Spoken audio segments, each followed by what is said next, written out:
Extruded fish meal pellets versus our fast breakdown press pellets. We test both in front of my homemade underwater time-lapse camera, enabling us to observe fish feeding behaviours in a way that's never been viewed before. 3 days of footage is compressed into just a short video exposing the different feeding phases that fish go through and how each pellet type provokes different feeding patterns. All is revealed. For the first 2 days, we tested a market-leading extruded Aquafeed pellet with high oil and high protein for growing cyprinids and a slow rate of pellet breakdown. Then for comparison, on the third day, I offered our own fast breakdown pellet that we call BP Gold. The feeding phases observed in this video were wildly different. I'll be sharing some of my thoughts as the activity develops. And all 3 days were identically hot, so it was a good time to test the two pellets up against each other because the conditions were pretty consistent for 3 days. Even before we look at the time lapse, the drone shots of the baited spot pick up the first observations, which is this feeding pattern which I see a lot around the farm, with fish feeding from the outside of the spot and working inwards. So I think it's almost like maybe they naturally don't want to disturb the abundance of food on that spot, so they start from the outside in rather than go crashing into the middle and dispersing all the food.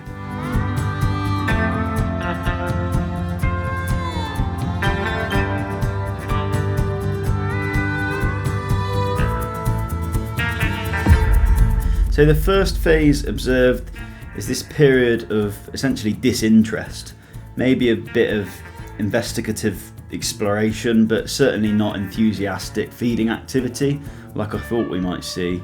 The fish seem to be approaching the glaring spot with quite a lot of caution, I'd say. Now this spot, it was very shallow, so the bird life are going to add another element of interest to the behaviours that we're going to observe in this video.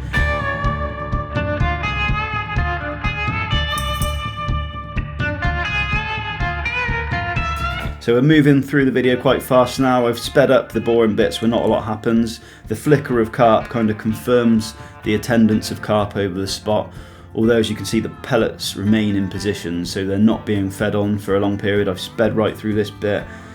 When these fish begin to feed eventually, we'll bring the speed back down and we'll be able to closely observe the feeding patterns. The gravel substrate, as you can see, is absolutely crawling with snail life. These molluscs you'll see throughout the video, and that's an observation in itself, the activity of the snails as they crawl around the lake bed and how that's influenced by the fish's presence as well. You'll be able to draw your own conclusions by the end of the video, but I certainly believe that when the fish are present, the activity of those snails crawling across the gravel is certainly reduced when the fish are there. I think they feel quite vulnerable and at risk when the fish are there.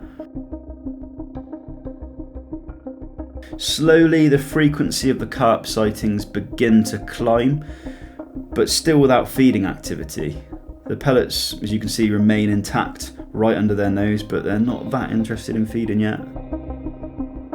We're now pushing into the afternoon hours with just a few mouthfuls of pellets taken by the odd carp, perhaps more going to the swans at this stage, and most notably the bird's inability to clear the spot in its entirety. If you're an angler on the bank and you imagine seeing these birds diving like they are here, you'd imagine that they clear you out pretty quickly, and you probably want to rebait or recast if you saw this kind of feeding from bird life. Really frustrating from an angling point of view, but as you can see, they're not really clearing the entirety of the feed that I've put down here.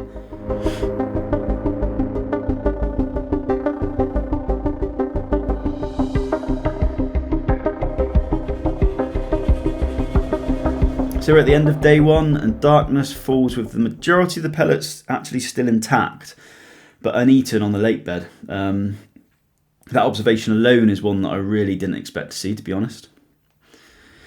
So the sun coming up on day two. We've got lots of bird life feeding on the spot quite consistently again. This activity will create audible signals to the fish, which perhaps might stimulate them to come and investigate perhaps. There's still whole pellets left just to the centre of the shot here, but the rest of the area is becoming dusty with more suspended solids that are throughout the water column.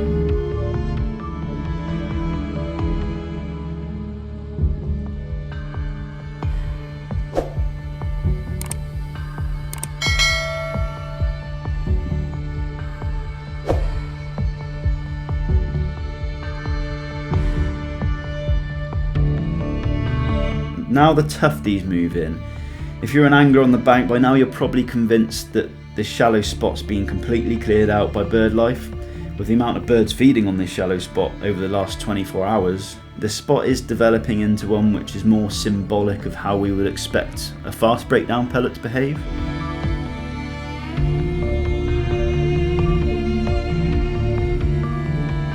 Now the spot seems to be in a new phase, where it's completely dusted by the settled sediment.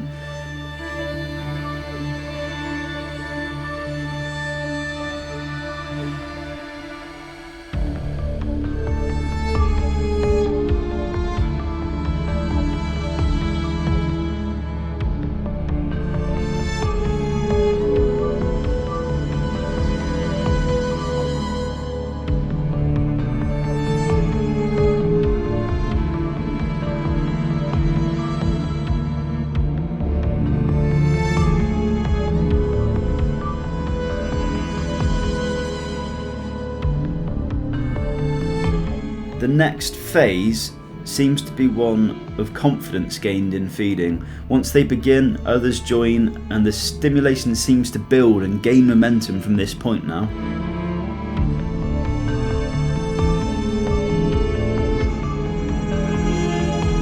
Notice how the snails seem to have gone into hiding now that the fish have turned up.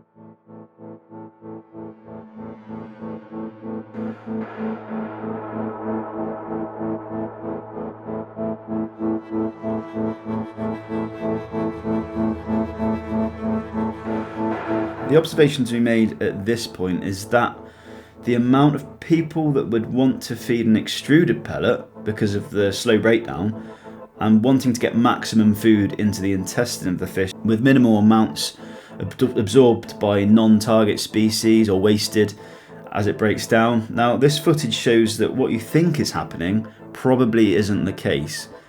It further supports my belief of feeding an ecosystem rather than feed with the goal of just feeding a carp and loading the gut contents full of potent nutrients with an extruded pellet. As you can see, the ecosystem finally wakes up once the feed is actually broken down and there's no whole pellets left. It's just a dusting of food. So remember now we're actually 36 hours after feeding this pellet, which is fine, and actually a positive point that I encourage when I promote fast breakdown pellets. I want fish to be grazing the spot for hours or even days. The unusual observation is the lack of activity during the first 24 hours, when I'd expect to actually see the market leading feeds to be a lot more stimulatory. The environment that you're seeing now is the one that I'm trying to create with my fast breakdown pellets, perhaps a little bit faster with fast breakdown pellets. The water's starting to colour, which is reducing the sunlight penetration that restricts weed growth. Combined with the aggressive feeding nature of these fish now, they're causing a lot of substrate agitation, which is dislodging weeds and suspending organic debris in oxygen-rich water where aerobic bacteria can digest them and convert them into useful nutrient for the ecosystem.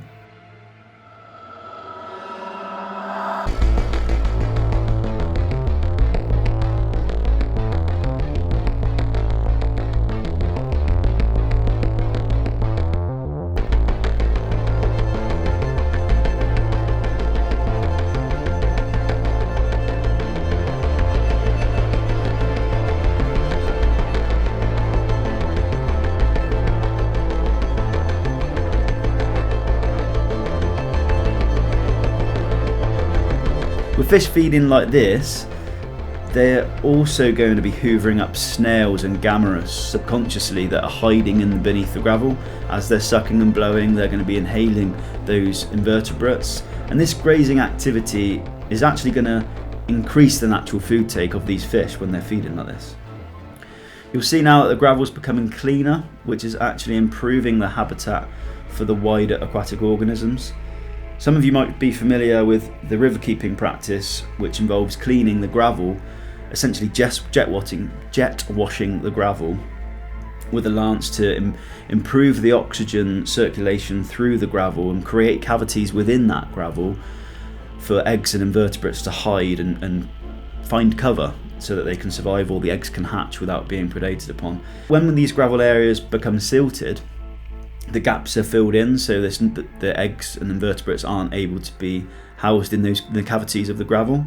So by encouraging fish to clean the gravel by feeding like this, we're actually doing the same as a river keeper would do by pressure washing the gravel with a lance to clean the gravel and get the silt, flush the silt out and create those cavities. So it's actually enhancing the habitat for other beneficial aquatic organisms.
We enter a phase now where the spot is suddenly deserted, water clarity is restored, and just watch what happens with the mollusk activity on the lake bed now that the fish have gone.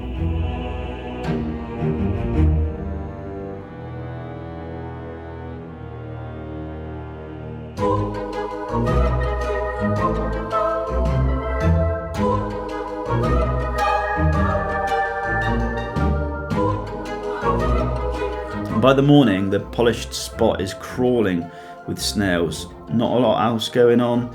They certainly seem to gain confidence in the absence of predators. On the third day, I planned on retrieving the camera to look at the footage, but the battery was still working, still lively and still recording, so I dropped it back on the spot and introduced a bucket of my feed. This wasn't initially the intention, but I had some feed in the van. Thought it might be interesting just to compare the two.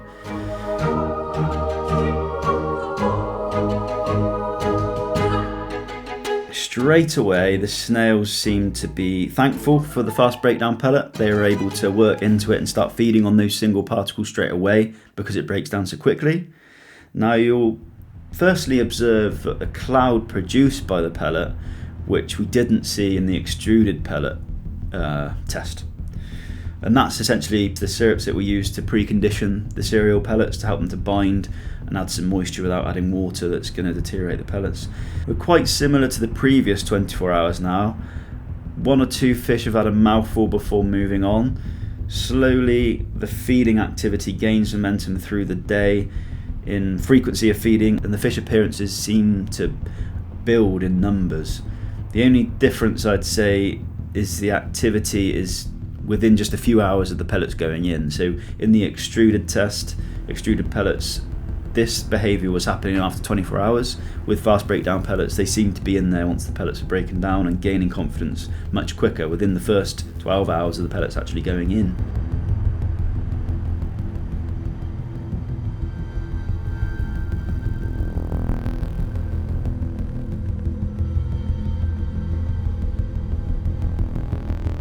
These phases are progressing much faster than the extruded pellet would be my observation of this. I'm not sure about you. Please do get involved in the comments with what you think's happening here.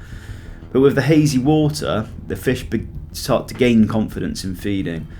When water clarity deteriorates like this, only a small area of the spot is visible, and what seems like a cereal particle storm, most likely caused by fish feeding around the spot more broadly that we're not catching on camera. Similar to the previous day though, there seems to be a phase here where they disappear and water clarity starts to return.